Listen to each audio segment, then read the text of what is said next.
विनोद खन्ना जब महेश भट्ट पर हुए आग बबूला भरे स्टूडियो में जड़े थप्पड़।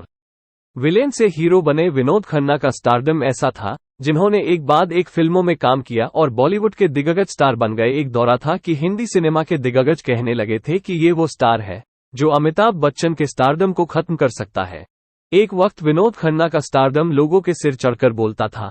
अपने करियर के पीक के वक्त विनोद खन्ना इंडस्ट्री के सफलतम एक्टर्स में सबसे आगे चल रहे थे। महेश भट्ट के शुरुआती दिनों में विनोद खन्ना ने उनका काफी साथ दिया। दोनों के बीच काफी अच्छी दोस्ती थी, लेकिन फिर अचानक से सब खत्म हो गया। एक वक्त था जब दोनों की दोस्ती का जिक्र इंडस्ट्री में हुआ करता था। जिस वक्त विनोद इंडस्ट्री में नाम कमा रहे थे, उस समय महेश भट्ट स्ट्रगल कर रहे थे। लेकिन फिर दोनों के रिश्ते इतने कड़वे हो गए कि दिग्गज स्टार ने भरे स्टूडियो में महेश भट्ट पर एक के बाद एक कई थप्पड़ जड़ दिए थे। क्या हुआ था, चलिए आपको बताते हैं। दरअसल विनोद खन्ना की मां का जब निधन हुआ तो वो सदमे में चले गए।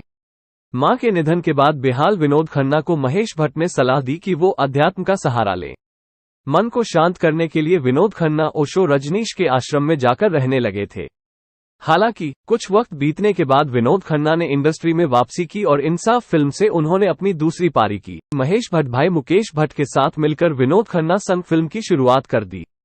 फिल्म के प्रोड्यूसर बने मुकेश भट्ट। फिल्म का नाम था जुर्म। महेश भट्ट विनोद खन्ना को पैसा नहीं देना चाहते थे। वो फिल्म की शूटिंग के दौरान ही विनोद खन्ना की फीस को लेकर टाल मटोल करने लगे। विनोद खन्ना महेश का ये व्यवहार देखकर नाराज होने लगा। जब विनोद खन्ना ने फिल्म अटकाई तो महेश भट्ट उनके खिलाफ बोलने लगे।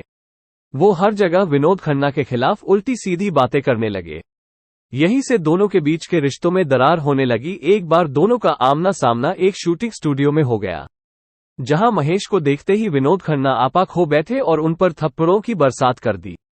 इस घटना के बाद दोनों की दोस्ती हमेशा के लिए टूट गई।